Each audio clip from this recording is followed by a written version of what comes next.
Hello, this is David again with the Rental Stop. We're here to talk about our 20-inch chainsaw. It is a 2-cycle engine and it has a 20-inch bar. So we're going to go over those details so we know how to send it out and what to look for and to be able to help the customer the best we can with our equipment. The first step that we make sure that we assure our customers that we're getting a good piece of equipment is letting them know what type of fuel the saw uses, and it uses a 2-cycle blend.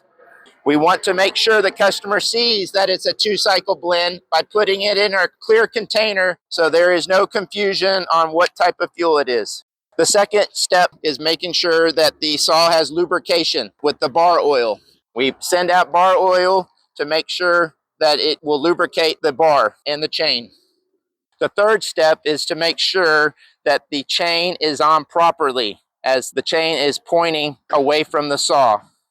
Just a reminder, every time a saw goes out, we always put a new loop chain on the saw to assure the customer has a sharp saw starting off. Every saw rental comes with a 1-gallon 2-cycle filled can. We always check in front of the customer that it has 2-cycle gas inside the can to assure the customer understands how important it is.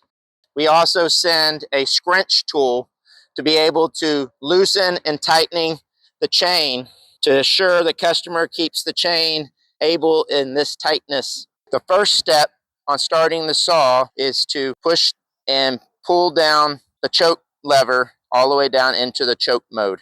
The second step is to place the saw on the ground and away from your body and being able to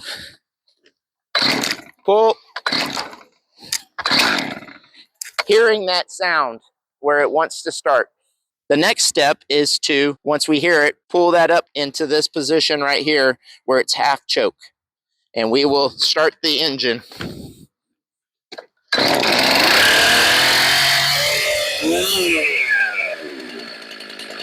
The only difference with the Polesaw versus the 20-inch bar chainsaw is that on the starting process, we have a primer bulb designed to make it easier to start the unit in the choke position. After starting the saw, the next step is to make sure that the saw is producing oil for the bar. After checking the bar oil is lubricating the bar, we test the unit in front of the customer with a piece of wood. After the rental stop employee tests in front of the customer, it's now time for us to make sure the customer knows how to start the saw on his own at rental stop. Once the customer comes back with the saw, the first step that we take is making sure that the saw has the proper fuel in it by putting it in our clear container. It's very important the saw is never started until that process is done, as well as this process of checking the 2-cycle gas in the gas can. Both are very important to assure us that the saw was ran with the proper fuel. It is also important to make sure that the accessories that were sent out, the scrunch tool, as well as the bar oil, is returned, as well as making sure the chain is in good condition to the point that there is no damage legible to be seen.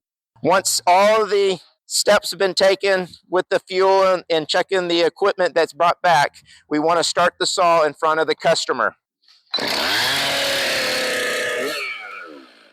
It's very important on the Polesaw to make sure that the extension comes out nice and easy and shown to the customer.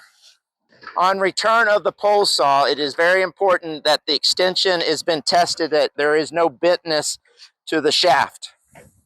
Last but not least, we need to make sure the customer receives a yellow card or a red card. Yellow meaning everything looks good from the yard position, and a red card is saying that there is some concern or some damage that's been seen, such as fuel not being the right fuel, or the chain has some damage to it, or some other part of the saw has an issue.